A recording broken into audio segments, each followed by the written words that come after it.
तरी पाया पडला माझ्या पाया पडतो, बॅग काढायला जातो आणि इथे तुम्हाला मर्दनकी दाखवते आणि तुम्ही ब्रेकिंग न्यूज काय असे म्हणाले तसे द्या ना. माझे धावक मध्ये आहे आता आहे ती टकले ती भात शेती झाली का येतात ना केळी तशी आता निवडणुकी डाराडारा करतात. पण आहे लायकी तुमची जवळपास तरी आहात का? जवळपास. अरे उमेदवारी आमची जाहीर व्हायची आहे, का घाबरता एवढे? अगोदरच खासगीमध्ये बोलतात हे उभे राहिले खरं नाही. मोठ्या स्टेजवर हा तो खासदार आहे ना, ते घटना सांगतो किती केवढ्या बोलतो, चेहरा बघून असं वाटतो, पण काय लोक ऐकतात. ब्रेकिंग न्यूज सगळे बघण्यासारखं नाही. टीव्ही 9 सांगतोय बघण्यासारखं. एक दिवशी विमानात मी पुढच्या एअरो मध्ये होतो, विमान दिल्लीला लँड झालं. त्या दिवशी माझ्यावर माझी पत्नी नव्हती, नेहमी असते त्याची नव्हती. मी ब्रिज लागेपर्यंत थांबलो, तेवढ्यात एक माणूस आला, असा माझ्या समोर आला. तुमचा खासदार. दादा नमस्कार. दिला नमस्कार. बॅग काढू काय? नाही माझ्या मुलं आहेत ते काढतो. तरी पाया पडला माझ्या पाया पडतो, बॅग काढायला जातो आणि इथे तुम्हाला मर्दनकी दाखवते आणि तुम्ही ब्रेकिंग न्यूज काय असे म्हणाले तसे पत्रक आम्ही केस टाकलं. माझं आजारपणाचं कुठे ऍडमिट काय, मी 3 दिवसापूर्वी BHK आणलेला पूर्ण चेकअप करून आलो.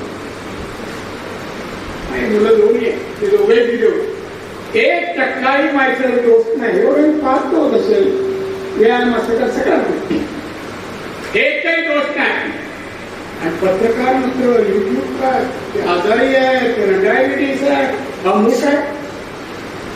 आता यांचे रोग मी सांगत नाही, ते सांगण्यासारखे नाहीये, कारण नेहमी त्यांचे हात बिझी असतात. ते काही गप्प बसना म्हणा, मला कशाला चालवतात. आता तुमचा नेता येतो ना, मी काढणार त्याला. त्या मातोश्रीचे जे काय मी 39 वर्षात जाऊन पाहिलं, सोबत जाताना येताना पाहिलं, सगळं मला माहिती. माझ्या एवढा अभ्यास मातोश्री कोणाला नाही आणि एवढं प्रवास पण मला कोणाला सापडला नाही साहेबांचा. आणि साहेबांचं या महाशयाबद्दलचं काय मत होतं हे तर आता इथे बोलतात. त्यांना जवळपास इकडे नव्हती, आता ते जातात कोण नसल्यामुळे जात. मला एक सांगावं पत्रकार, या जिल्ह्यात 1990 नंतर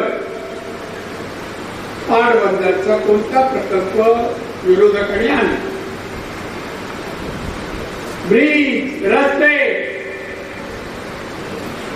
शैक्षणिक क्षेत्रात शिक्षक, शाळा, मेडिकल कॉलेज, इंजिनिअरिंग कॉलेज, आरोग्य क्षेत्र, हॉस्पिटल म्हणा, मेडिकल कॉलेज किंवा सरकारी हॉस्पिटल, याच्यात सुधारणा. हे आलो 35,000 पर कॅपिटा इन्कम होतं 90 साली. पर कॅपिटा इन्कम किती? 35,000. आज 2,40,000. 2,40,000.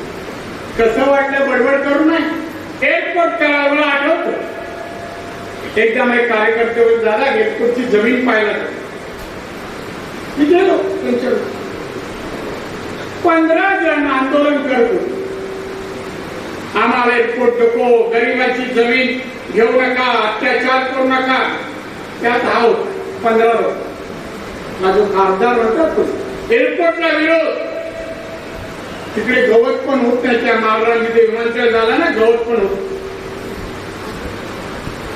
आणि शेतकरी जमीन घेऊ नका, उपासमार होत. काय एक गवत उगवत नाही होत. आणि परवा एअरपोर्ट झाला,